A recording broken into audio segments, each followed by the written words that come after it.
Kırgız Cumhuriyeti Sağlık Bakanı Alımkadir Beyşenaliyev, Türkiye tarafının görevlendirdiği yeni başhekim Profesör Doktor Mete Hıdıroğlu'yu hastane personeline takdim ederek Kırgızistan nüfusuna kaliteli tıbbi bakım sağladıkları için teşekkür etti ve yeni başhekime başarılar diledi. Ayrıca bu hastanenin Kırgız Cumhuriyeti'nin sağlık sistemi içinde personelin uygulamalı eğitiminde büyük önem taşıdığını kaydetti.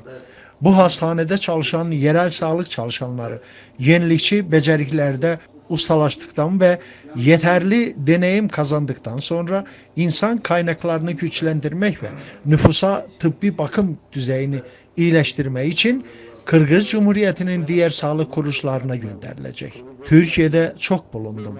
Ameliyatlara katıldım.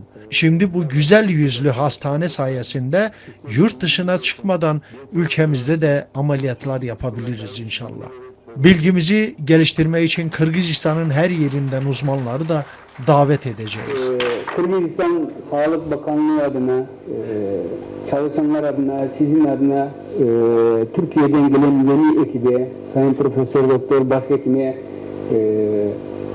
yapacakları bu çalışmalarda görevlerinde başarılar diler, size de başarılar diler.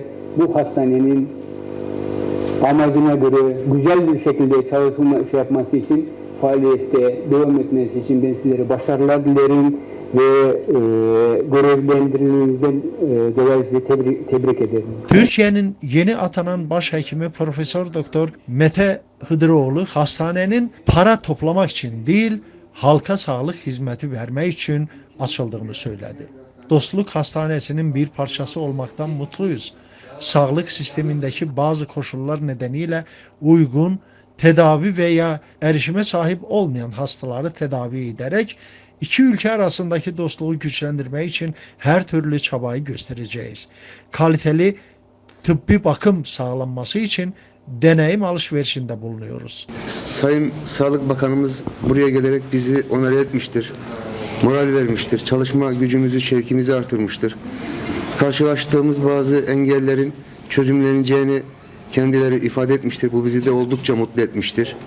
Desteğini hissetmek bizi mutlu etmiştir. İnşallah başarılı güzel işler yaparız. Allah utandırmasın bizleri diyelim çalışmalarımızda. Başhekim yardımcısı Osman Ali Masaliyev, hastanenin 21. yüzyılın tüm gereksinimlerini karşılayacağını vurgulayarak şunları kaydetti. Bugüne kadar iki ülke arasında birçok proje hayata geçirildi ve Bişkek Kırgız-Türk Dostluk Hastanesi bunların en önemlilerinden biri ve uygulamada bunu görüyoruz dedi. Türkiye Cumhuriyeti Sağlık Bakanlığı tarafından görev süresinin dolması ile ilgili olarak Bişkek Kırgız-Türk Dostluk Devlet Hastanesi Başhekimi Doçent Doktor Özgür Çelebi Türkiye'ye döndü.